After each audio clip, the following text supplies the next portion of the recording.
출애굽기 25장 23절부터 30절까지 보고요. 그리고 출애굽기 37장, 이 시간에 읽으려고 하는 건 출애굽기 37장이에요. 왜냐하면 같은 내용이 반복되고 있기 때문에 이 두 본문을 가지고서 오늘 말씀을 전하도록 하겠습니다. 37장 10절부터 제가 16절까지 이렇게 읽도록 하겠습니다. 그가 또 시팀나무로 상을 만들되 그것의 길이가 2규빗, 너비가 1규빗, 높이가 1규빗 반이 되게 하며 순금으로 그것을 입히고 거기에 돌아가며 금태를 두르고 또 거기에 돌아가며 손바닥 너비만한 턱을 만들고 그것의 턱에 돌아가며 금태를 두르고 상을 위해 금고리 4개를 부어 만들어 상의 4발에 있는 4귀퉁이에 달되 그 고리들이 턱의 맞은편에 있어 상을 나르는 막대들을 놓을 자리가 되게 하니라. 또 그가 시팀나무로 막대들을 만들고 그것들을 금으로 입혀 상을 나르게 하니라. 그가 상 위의 기구들 곧 상의 접시들과 숟가락들과 대접들과 덮는 덮개들을 순금으로 만들었더라. 아멘. 자, 출애굽기 25장으로 가보시고요.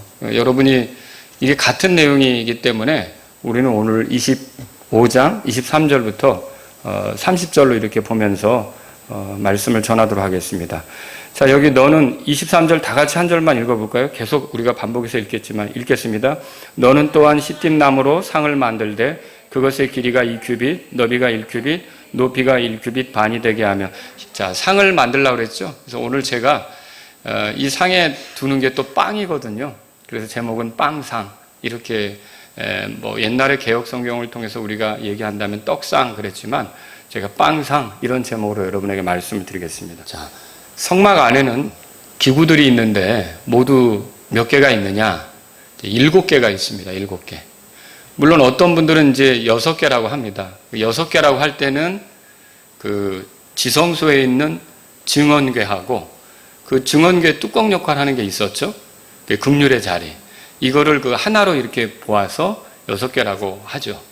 그런데 이제 성막을 보면은 이게 이제 지성소에는 증언궤 그리고 긍휼의 자리가 있고 성소에는 등잔대 그리고 또 분향제단 그리고 빵상 이렇게 이제 3개가 있어요. 그 다음에 이제 뜰에는 뭐가 있냐면 놋제단, 물두멍 이렇게 해서 모두 7개. 뭐 6개라고 해도 상관은 없는데 6, 7개 이렇게 특별한 기구들이 있다 이렇게 보시면 되겠습니다.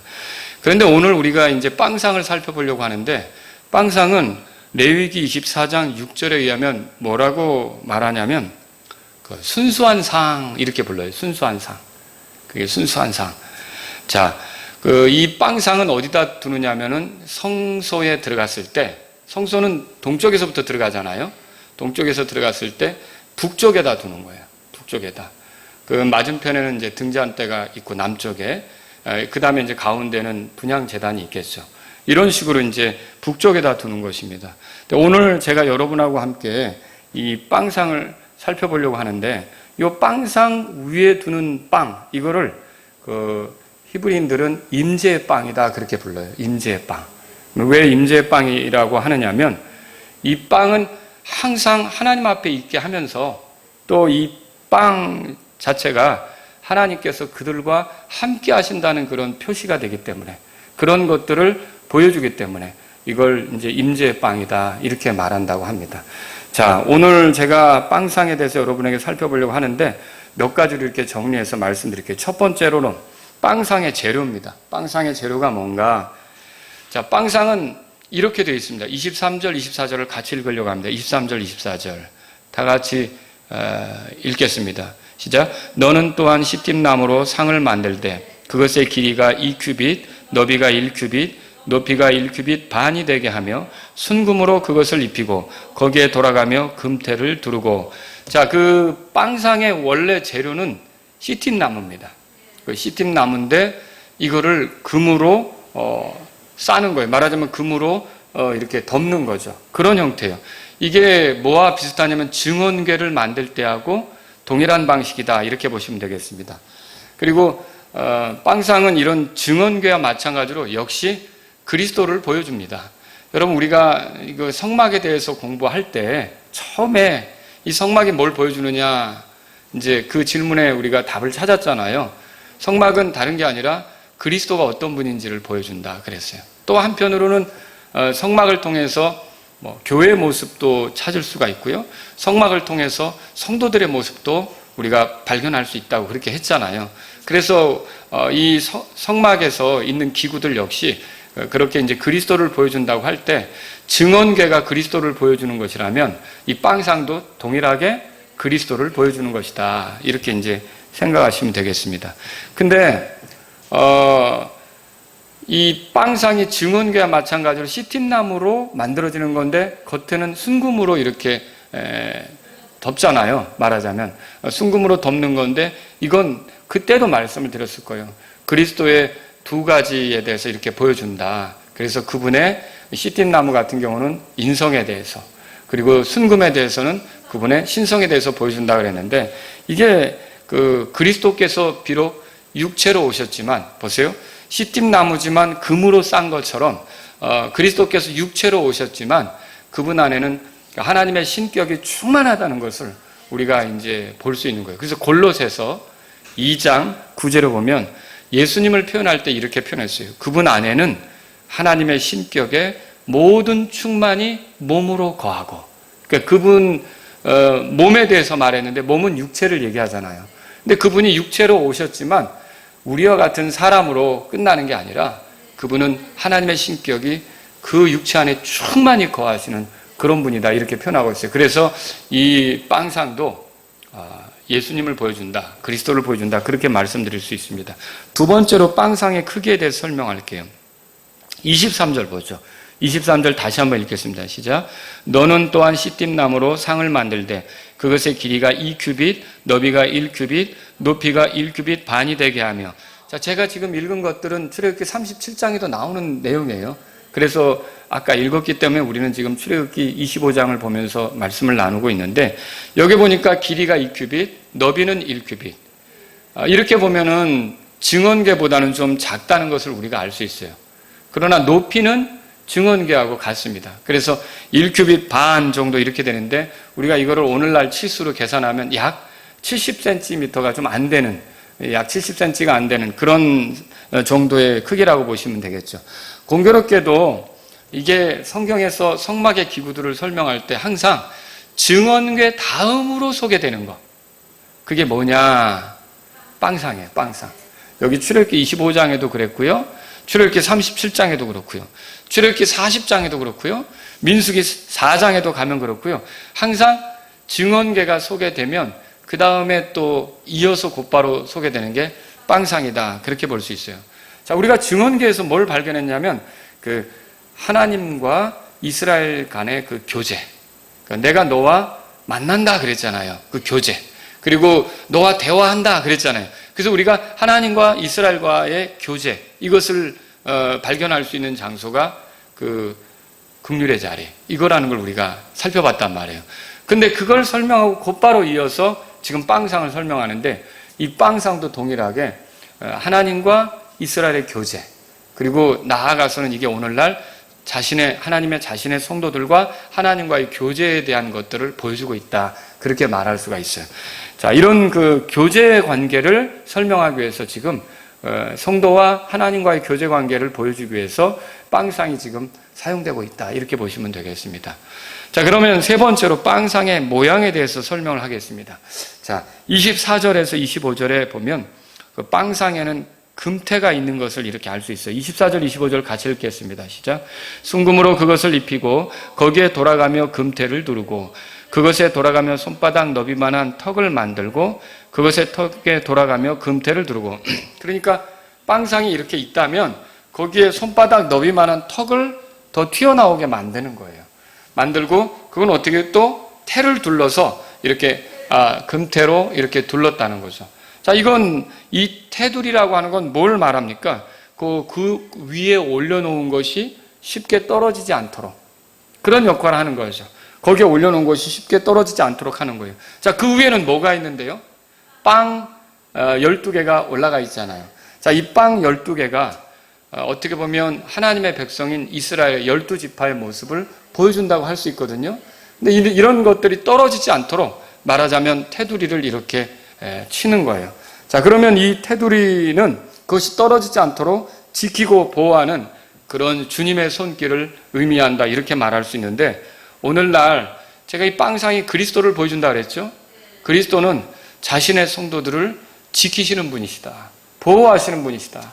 그래서 자신의 성도들이 완전히 넘어지지 않도록, 완전히 떨어져 나가지 않도록 그렇게 보호하시는 그런 분이 그리스도시다, 이걸 우리가 알 수 있어요. 자, 생명의 빵이신 그리스도를 믿어서 우리가 생명을 얻게 되었을 때 아무도 우리를 그분의 손에서 빼앗을 수가 없고 결코 우리는 멸망하지 않게 된다는 걸 믿으십니까? 그래서 요한복음 보세요. 요한복음 10장 28절에 보면, 내가 그들에게 영원한 생명을 주노니 그들이 결코 멸망하지 않을 것이요 또 아무도 내 손에서 그들을 빼앗지 못하리라 그랬어요. 이제 그분의 손이 우리를 지키고 보호한다고 하는 그 말씀을 우리가 이 요한복음에서 읽게 되는 거죠. 그것처럼 이스라엘도 하나님께서 지키고 보호하신다는 거죠. 자, 이 빵상을 통해서 우리가 우리를 지키시고 보호하시는 그리스도의 모습을 발견할 수 있는 것입니다. 자, 네 번째로 생각해 볼 게 뭐냐면 빵상의 운반에 대한 겁니다.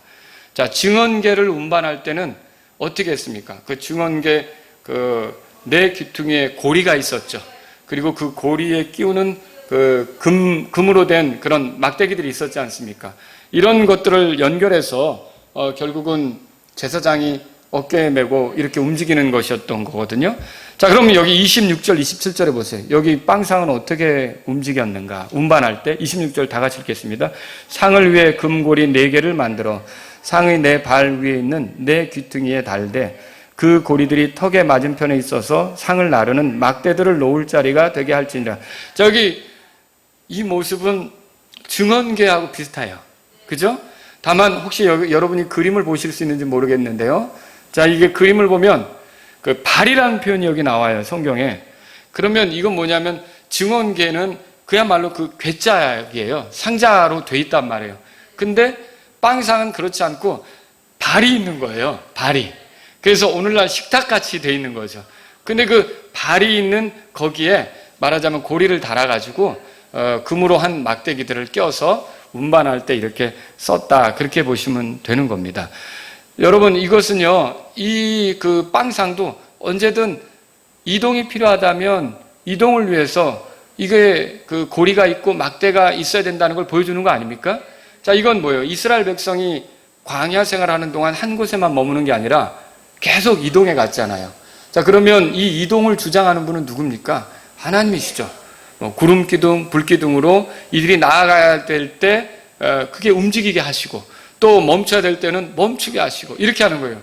근데 그들이 그걸 따라 움직이는 거 아닙니까? 근데 그때 움직일 때마다 이 빵상도 같이 움직인다는 거. 물론 증언계도 움직이지만 이거는 이스라엘의 하나님께서 그들이 가는 곳마다 그 하나님의 인도를 받아서 가는 그들에게 함께 하신다고 하는 의미가 여기 있는 거죠. 그래서 이런 것들을 여기서 보여주고 있는 거예요. 그것처럼 오늘날 저와 여러분들이 말씀의 인도를 받고 성령의 인도를 받고 이렇게 나아갈 때, 물론 우리는 구원받았기 때문에 성령님을 통해 하나님이 함께 하시는 사람들이 맞는데, 이런 우리가 하나님의 말씀을 쫓아가고 성령님의 인도를 따라 육신적으로 가지 않게 된다면 정말로 하나님이 함께 하시는 것을 더 풍요롭게 경험할 수 있지 않겠습니까? 어디에 있든지, 그죠? 어디로 가든지, 우리가 어디에서 어떤 일을 펼치든지 우리는 주님의 함께 하심을 경험하는 그런 삶을 살아갈 수 있다는 거죠. 이런 빵상은 그런 것들을 보여주고 있어요. 자, 여러분과 제가 정말 하나님을 떠나서 살 수 있는 곳이 있을까요? 없죠. 이스라엘 백성이 움직이는 곳마다 빵상이 따라가는 것처럼, 자, 저와 여러분들의 인생을 살아가는 곳마다 하나님의 눈을 피할 수는 없습니다. 하나님의 임재를 피할 수는 없는 거죠. 그래서 시편 139편 보면 다윗이 그런 고백을 했어요. 7절에 뭐라 그랬냐면 내가 주의 영을 떠나 어디로 가리이까? 혹은 내가 주의 앞을 떠나 어디로 피하리이까? 그럼 내가 멀리 가도 거기 주님이 계시는 거고, 내가 높이 올라가도 주님이 계시는 거고, 내가 밑으로 깊이 내려가도 주님이 계시는 거고, 주님을 피할 수 있는 곳은 없다는 거죠. 그것처럼 이 빵상은 이스라엘이 가는 곳마다 같이 움직이잖아요. 그런 것처럼 하나님께서 그들과 함께 하신다고 하는 확실한 그런 어떤 증표로서 역할을 하고 있다는 것이죠. 자, 이것처럼 오늘날 여러분, 하나님께서는 그 빵상이 제가 그리스도를 보여준다고 그랬죠? 이렇게 그리스도를 통해서 계속 우리와 함께 하심을 드러내시고 이렇게 하신다는 것이죠. 자, 빵상은 증언계와 마찬가지로 그 위에 뭔가를 뒀어요. 증언계 위에는 뭘 뒀죠? 긍휼의 자리를 뒀죠. 긍휼의 자리를 뒀어요. 근데 빵상 위에는 뭘 둡니까? 빵상 위에. 왜 빵상이라고 부르는 거예요? 빵을 올려놓으니까. 그 빵상 위에 두는 건 빵입니다. 빵. 다른 게 아니라 고운 밀가루로 만든 빵 12개를 이 빵상 위에 올려놓았다라고 하는 것이죠. 이 긍휼의 자리가 주께서 이스라엘 백성과 이렇게 이제 함께하는 표시라고 한다면, 이 빵상은 그 위에 있는 빵이 아까 이스라엘 12지파를 보여준다고 했잖아요. 그랬을 때 주님과 함께하는, 주님이 품으신 이스라엘 백성을 보여주기도 한다는 거죠. 그래서 이렇게 주님과 친밀한 관계 속에 있는 이스라엘 백성을 보여준다, 그렇게 말할 수가 있는 겁니다. 자, 빵상을 운반할 때는요, 보자기들을 썼어요. 민수기 4장 7절에서 8절을 보면 이렇게 써 있습니다. 이것도 세 겹으로 이렇게 쌌다고 그래요. 보여주는 빵을 두는 상에 청색 보자기를 펴고 그 위에 접시들과 숟가락들과 대접들과 덮는 덮개들을 두고, 또 항상 드리는 빵을 그 위에 두고 주홍색 보자기를 그것들 위에 펴고 바로 그것을 오소리 가죽 덮개로 덮은 뒤 그것에 막대기들을 끼우고, 그래서 세 가지 보자기를 써요. 청색 보자기, 두 번째는 주홍색 보자기, 세 번째는 오소리 가죽, 이걸로 된 그 보자기를 이렇게 말하자면 그 싸는 거예요. 그래서 운반할 때 그걸 쓴다고 하는데, 뭐 이것에 대해서는 뭐 성경 교사들, 설교자들 이런 분들이 다양하게 이렇게 해석을 해놨더라고요. 뭐 청색은 뭐 하늘이다, 뭐 주홍색은 뭐 희생이다, 그리고 오소리 같은 경우는 뭐 인간으로서의 모습이다, 뭐 이렇게 뭐 여러 가지로 해석을 해놓는데, 오늘 우리는 이거를 자세히 다루지 않고 이거는 그냥 넘어가겠습니다. 너무 많은 다양한 해석들이 있어서 뭐라고 콕 집어서 이렇게 얘기하기 어려운 부분도 있거든요. 그러나 뭐 어쨌든 우리가 생각해 볼 수 있는 것은 예수 그리스도는 하늘에 계셨지만 생명의 빵으로 이 땅에 오셨고 사람으로 사시면서 자기 자신을 희생물로 내주신 분인 건 틀림없는 거죠. 그죠? 자, 빵상의 용도에 대해서 마지막으로 한번 보죠. 다섯 번째로 빵상의 용도는 뭐냐? 이거 간단합니다. 빵상이 왜 있느냐? 빵을 올려두기 위해서, 빵을 그 위에 두기 위해서 빵상이 있었다라고 하는 것이죠. 자, 레위기 24장 5절에서 9절까지 보려고 합니다. 자, 여기 성경 구절을 여러분에게 이제 소개해 드리는데요. 제가 읽겠습니다.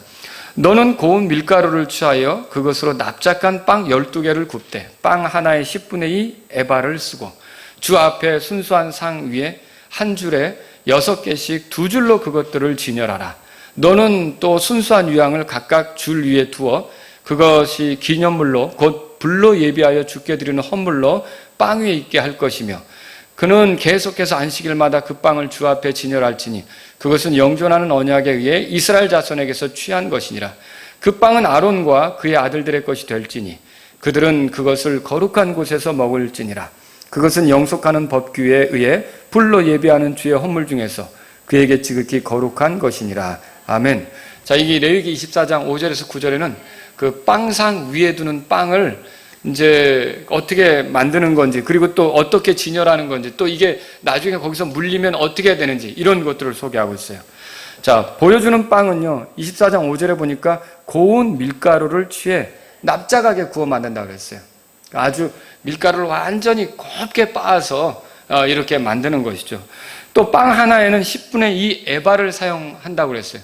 어떤 분은 그래서 예수님께서 이 모습에서 예수님께서 우리를 위해 완전히 이렇게 자기 자신이 없어지도록 그렇게 빠진 밀가루처럼 그렇게 부서지신 그런 예수님을 말한다, 이렇게 얘기하기도 합니다.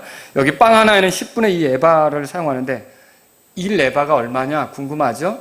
1에바, 요 부피 단위는 1에바는 22리터에 해당합니다.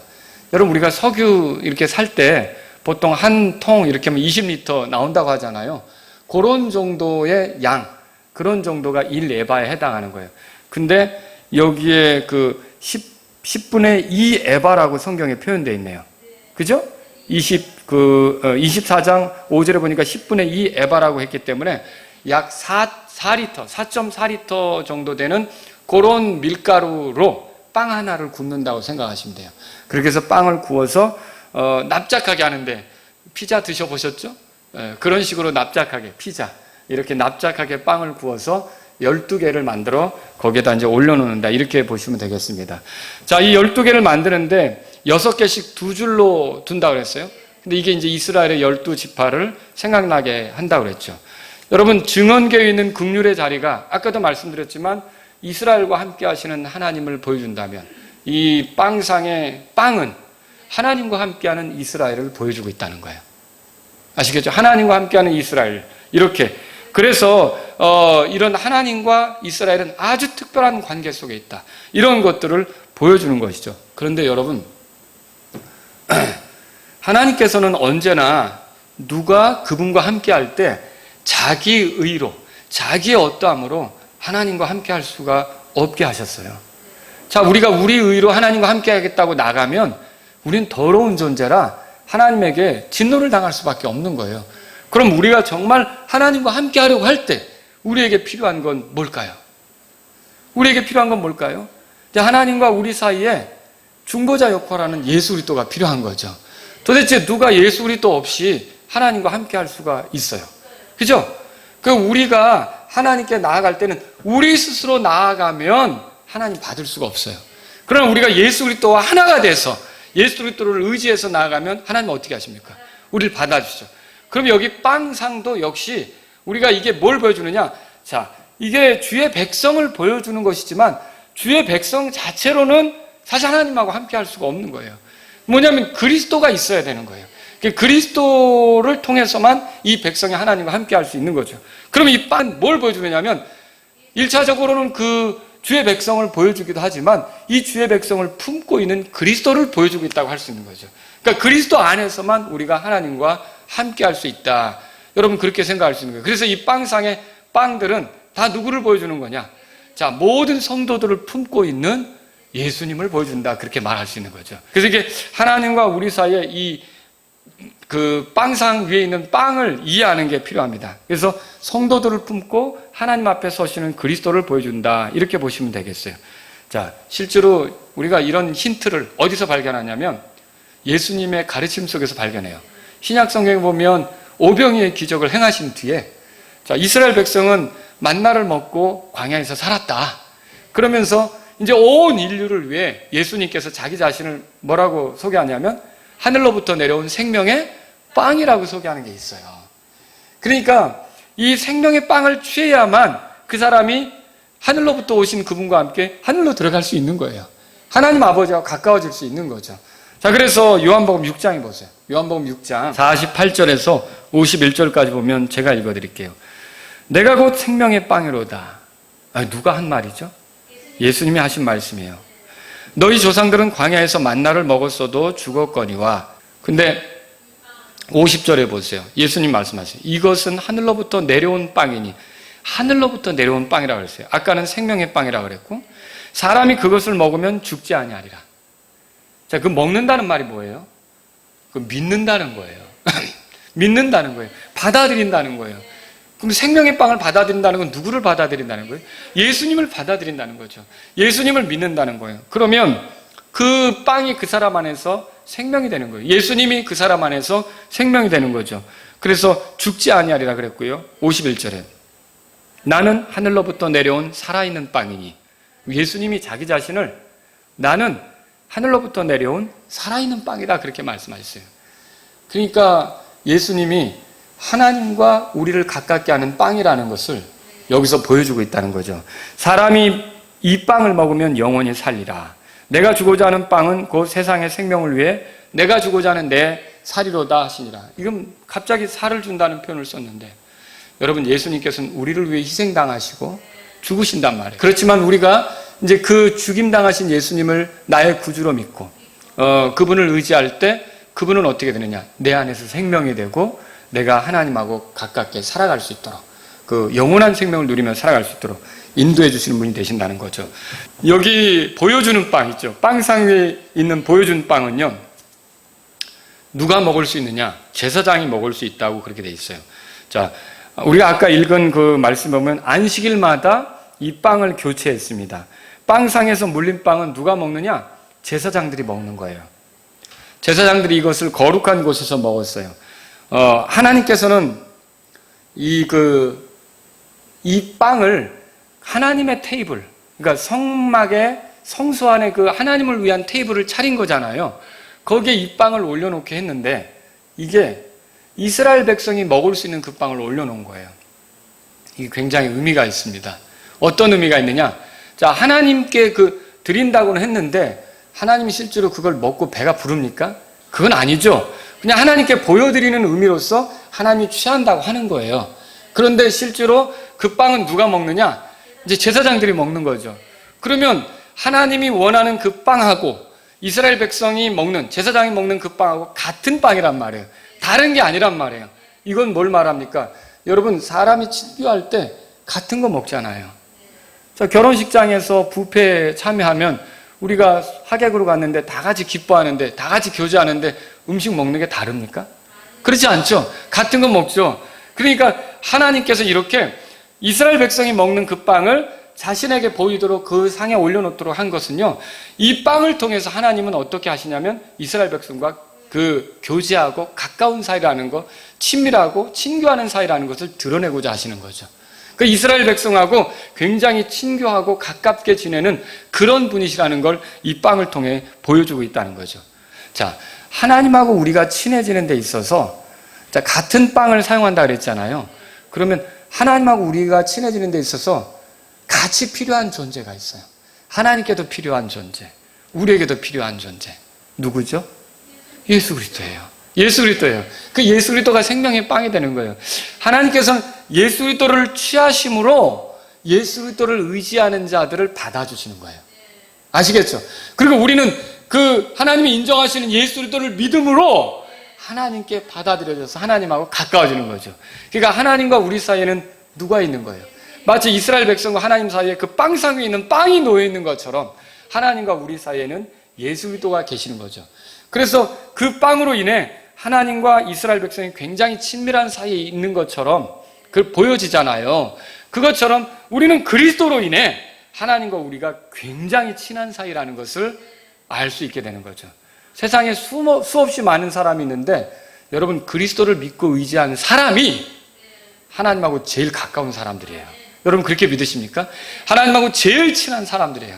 이 땅에 높은 사람 있고 많이 배운 사람 있고 힘 있는 사람 있고 유명한 사람 있고, 그래도 그리스도인 이 예수님을 믿게 된 사람하고 하나님하고의 관계, 이 관계를 따라올 만한 그런 그 사람은 없다는 거죠. 물론 힘 있고 건강한 가운데 그리스도를 믿으면 그 사람도 가깝겠지만, 그러니까 하나님하고 가장 친밀한 사람은 예수 그리스도를 의지해서 하나님하고 가까워진 사람, 이 사람이 하나님하고 제일 가까운 사람이에요. 여러분, 하나님하고 가까운 사이가 맞습니까?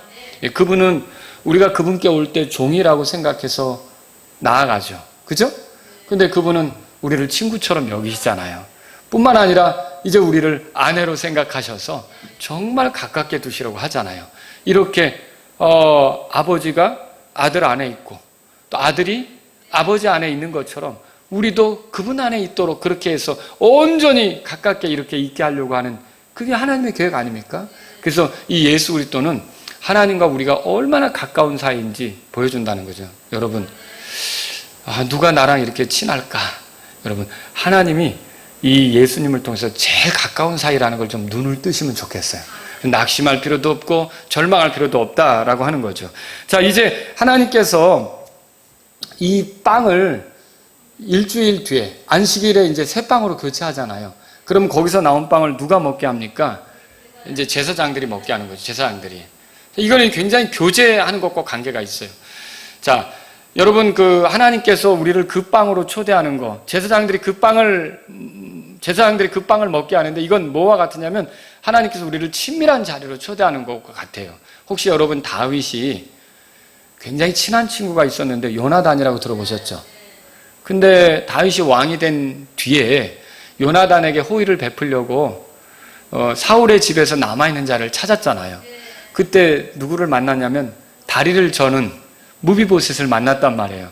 그리고 그 무비보셋을 대우하는데 어떻게 대우합니까? 여기 사무엘기 하 9장 10절에 보면 이렇게 써 있어요. 그 무비보셋은 항상 내 상에서 빵을 먹으리라. 그 무슨 말이에요? 그러니까 무비보셋을 특별히 대우해서 아주 친밀하게, 친근하게, 가깝게 그렇게 대한다는 거 아닙니까? 그러면 제사장들이 항상 주님의 그 빵상에서 나오는 빵을 먹는다는 건 이 제사장들하고 하나님하고는 어떤 관계라는 거예요? 아주 친밀한 관계라는 거죠. 근데 오늘날 제사장은 누구예요? 여러분, 예수님을 믿는 사람들이 제사장 아닙니까? 바로 이렇게 예수 그리스도를 의지해서 살아가는 우리가 제사장인데 하나님은 우리를 매우 가깝게 여기신다는 거죠.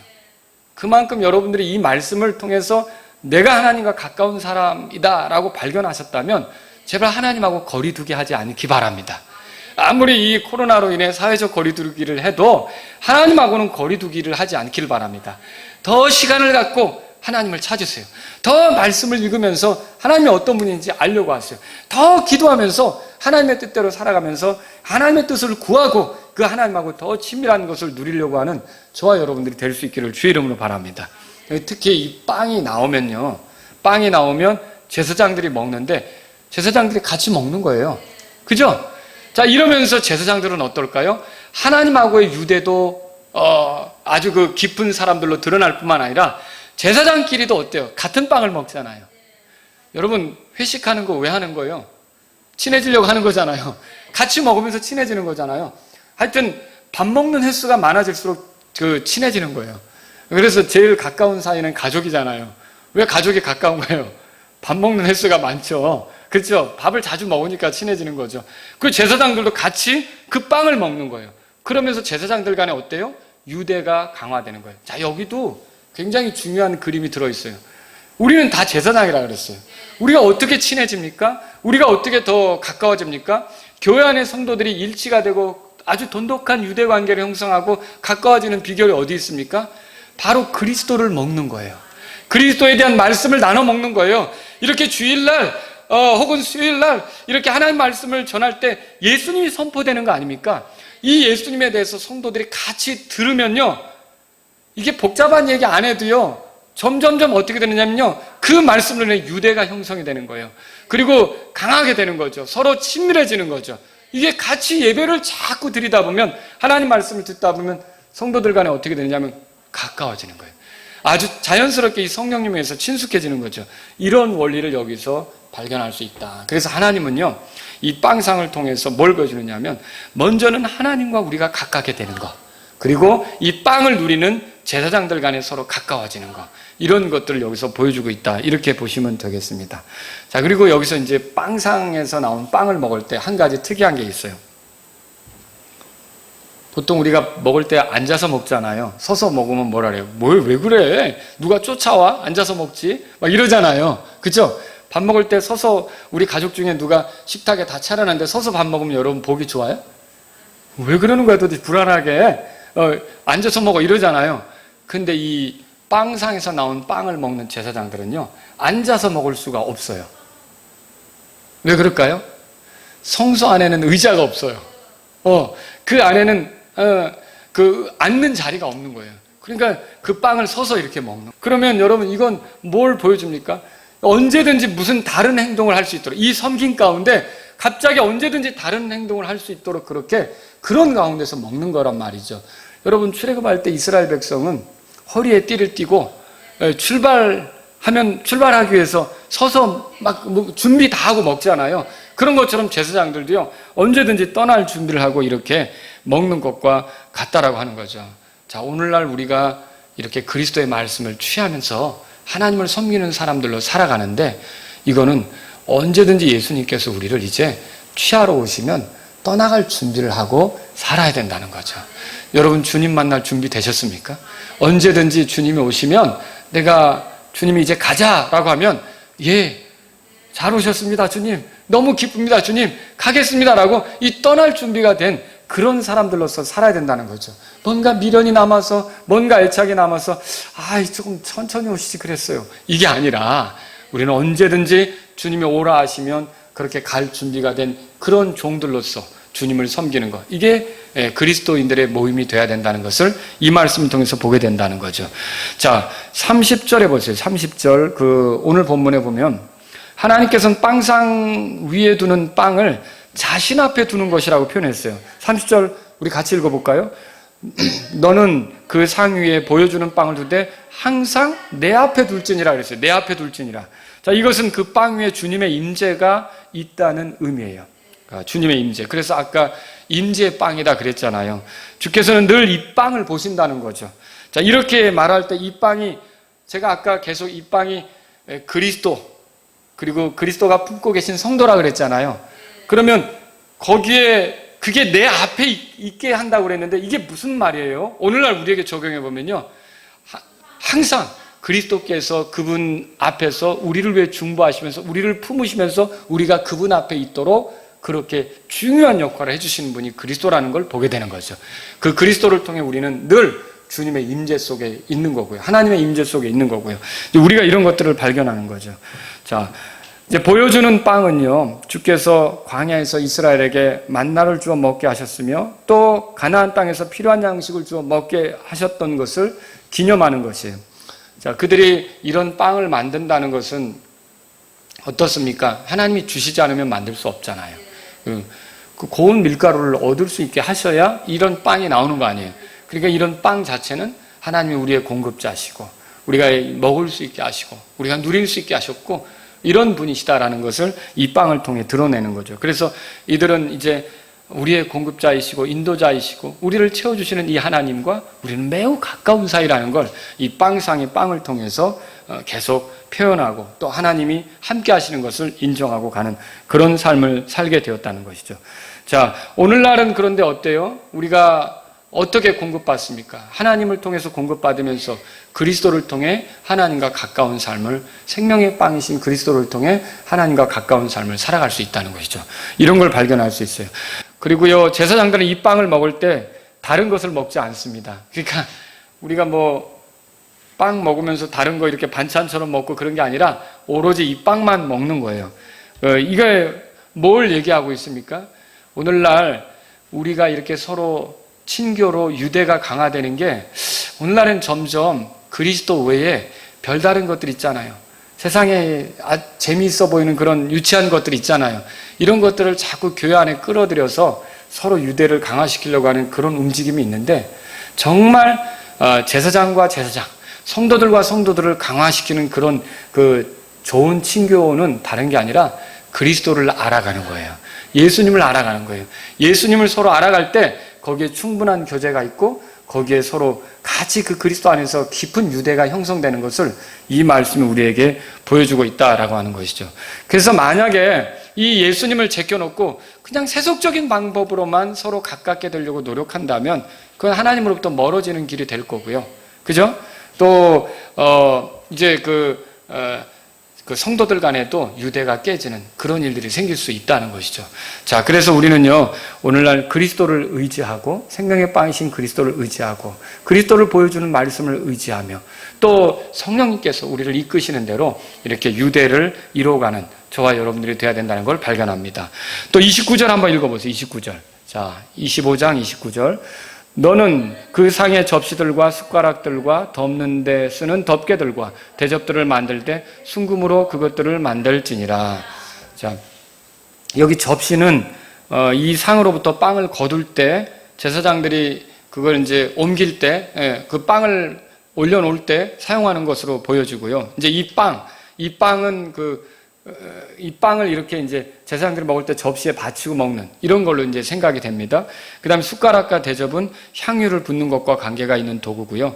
그 다음에 이제 덮개라고 하는 것은 또 이렇게 이제 이게 이제 정확히 잘 드러나 있지는 않습니다. 그러나 우리가 생각해 볼 때 그 향유를 올려놓을 때 빵 같은 것을 이렇게 덮어서 놓고 그 위에다 이렇게 향유를 올려놓는 것이 아닌가 그렇게 이제 생각돼 봅니다. 이게 이제 덮개라는 표현이 킹제임스에만 이렇게 유독 있어요.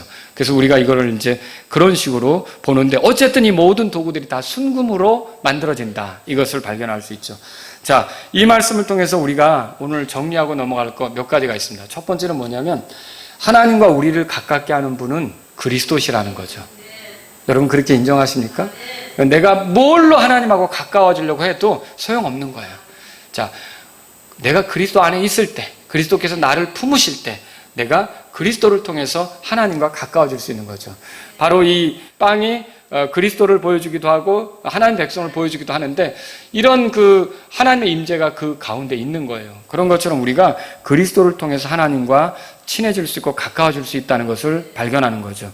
그래서 누구든지 하나님과 가까워지기를 원한다면 이제 답은 하나예요. 예수 그리스도를 의지해야 되는 거예요. 그리스도를 통해서 하나님께 나와야 되는 거죠. 예수 그리스도를 자신의 구원자와 주님으로 의지해서 나오면 그 사람은 하나님과 가까워질 수 있어요. 두 번째로요, 하나님과 친하게 되는 것도 역시 그리스도를 통해서 그렇게 되는 거예요. 매번 그 빵이 그분 앞에 있어야 되는 것처럼 매번 우리의 삶에 예수 그리스도를 추구하는 게 있어야 돼요. 예수 그리스도를 알아가는 것이 있어야 돼요. 예수 그리스도를 알아가려면 우리가 하나님 말씀을 읽어야겠죠. 하나님 말씀을 들어야겠죠. 또 하나님 말씀대로 살아가는 사람들과 교제해 봐야겠죠. 예수 그리스도의 어떠하심이 나타나는 그러한 삶을 사는 사람들을 보면서 도전도 받아야 되는 거고요. 이게 그리스도를 알아가는 게 필요하다는 말이죠. 그래서 우리를 친하게, 하나님과 친하게 하신 분은 다른 분이 아니라 그리스도세요. 그래서 저와 여러분들은요, 그리스도의 중보로만 계속 주님과 더 친밀해질 수 있기 때문에, 하나님과 친밀해질 수 있기 때문에 계속 우리가 그리스도를 알고자 하는 그런 마음으로 살아가야 된다는 것을 기억하시기 바랍니다. 또 세 번째로 드리고 싶은 말씀은요, 제사장들 간에 친해지게 하는 분도 그리스도시라는 거예요. 여러분과 제가 동일한 빵을 나누어 먹으면서 더 유대가 돈독해지는 거예요. 그러니까 동일한 빵이라고 하면 예수 그리스도시죠. 그 생명의 빵이신 예수 그리스도를 우리가 같이 취하면서 더 끈끈해지는 거예요. 그러니까 취미가 같은 것도 친해질 수 있겠지만, 이게 그것을 능가하는 게 뭐냐면 예수 그리스도를 안다는 걸로 친해지는 건 정말 대단하게 가까워질 수 있는 겁니다. 그런 고백을 하는 경우도 가끔 들어봐요. 내 집안 사람보다 교회 성도가 나하고 더 가깝게 느껴진다, 이렇게 말하는 경우도 있다는 거죠. 자, 이런 건 왜 그래요? 동일한 빵을 먹기 때문에, 생명의 빵이신 그리스도를 같이 취하고 있기 때문에 그들이 매우 친밀해지는 것을 우리가 발견하는 거죠. 그래서 참된 친교라는 건 뭐냐면, 이렇게 그리스도를 보여주는 말씀을 취하고 또 그 성령님의 인도를 받으면서 가는 것이 바로 우리가 이렇게 참된 친교다, 이렇게 말할 수 있는 거죠. 그냥 그저 많은 이야기를 나눠서 우리가 서로 친해지는 게 아니라 이렇게 그리스도를 알아가고 그분을 깨달아가면서 서로 친해질 수 있다는 것을 기억하시면 좋겠습니다. 그래서 우리가 교회 생활을 잘 하면서 말하자면 예수님을 더 알아갈 때는 자연스럽게 친해질 수밖에 없는 거예요. 그냥 뭐 말을 많이 한다고 친해지는 게 아니라 예수님을 서로 알아가면 그 속에서 우리가 서로 친밀한 유대가 형성이 된다라고 하는 것이죠. 여러분, 마지막으로 하나 더 여기 끝내기 전에 덧붙이고 싶다면, 제사장들이 이렇게 서서 빵을 먹었잖아요. 언제든지 이동한다면 얼른 이제 그 이동할 수 있게 그렇게 하잖아요. 저와 여러분도 이 마지막 때 이 살아가면서 주께서 언제 오실지 몰라요. 근데 언제든 떠날 준비가 되어 있는 사람들이 될 수 있기를 바랍니다. 메시아닉 주 아시죠? 유대인들 가운데 예수님을 믿는 사람들은 그 나팔절에 예수님이 오시지 않을까, 그런 생각도 하고 있어요. 근데 올해 나팔절은 이제 9월 19일입니다. 한 24일밖에 안 남았어요. 그런데 우리는요, 나팔절이 될지 아니면 어느 날이 될지, 모든 날 어느 때든지 주님이 오실 수 있는 거 아닙니까? 그렇죠? 그러면 항상 주님이 갑자기 나팔 소리와 함께 오실 수 있다면 그때 준비된 마음으로 주님을 맞을 수 있는 저와 여러분들이 될 수 있기를 바랍니다. 근데 누가 이렇게 주님 오실 때 당황하지 않고 잘 오셨다고 이렇게 만날 수 있을까요? 그게 평상시에 친밀하게 주님과 지낸 사람이 그렇게 되는 거예요. 여러분, 그렇지 않습니까? 평상시에 친하면 그 사람이 나타날 때 반가운 거죠. 근데 갑자기 별로 친하지 않은 사람이 어느 날 나타나면 왜 왔지? 이럴 수도 있는 거고요. 우리가 평상시 이렇게 그리스도를 통해 하나님과 친밀하게 지내고 또 그리스도와 친밀하게 지냈을 때 그리스도가 오시는 게 우리에게 반가운 일이 될 수 있다는 거죠. 저 여러분들은 늘 그리스도께서 오셨을 때, 이제 언제든지 오셨을 때 이제 당황하지 않는 그런 저와 여러분들이 될 수 있기를, 준비된 성도들이 될 수 있기를 주의 이름으로 바랍니다. 우리 기도하겠습니다. 오늘 이 말씀을 들으신 여러분 가운데, 하나님, 제가 예수 그리스도를 통해 하나님과 가깝게 되어서 감사합니다. 그리고 제가 예수 그리스도를 통해 하나님과 친밀하게 된다면 제 삶은 예수님을 더 아는 것이 되기를 원합니다. 하나님 말씀을 통해서 예수님을 알기 원합니다. 그런 분이 있다면 기도하십시오. 제가 성경을 읽을 때 예수님을 더 알 수 있도록 도와주십시오. 이런 분이 있다면 기도하십시오. 또 하나님, 제가 설교 들을 때 예수님에 대해서 더 알 수 있도록 도와주십시오. 이런 분이 있다면 기도하십시오. 하나님, 제가 말씀을 이렇게 순종하면서 가면서 삶 속에서 예수님이 어떻게 역사하는지 보고 싶습니다. 이런 분들이 있다면 또 기도하시고요. 그리고 하나님, 제가 언제든 주님이 오실 때 당황하지 않도록 늘 주님과 친밀한 사람으로 지내다가 주님 만나기를 원합니다. 이런 분이 있다면 주님께 기도하십시오. 그리고 하나님, 제가 주님과 멀어지도록 하는 이 주님과의 친밀한 교제를 틀어지게 하는 그 어떤 것들로부터 건져지기를 원합니다. 여러분이 기도하시기 바랍니다.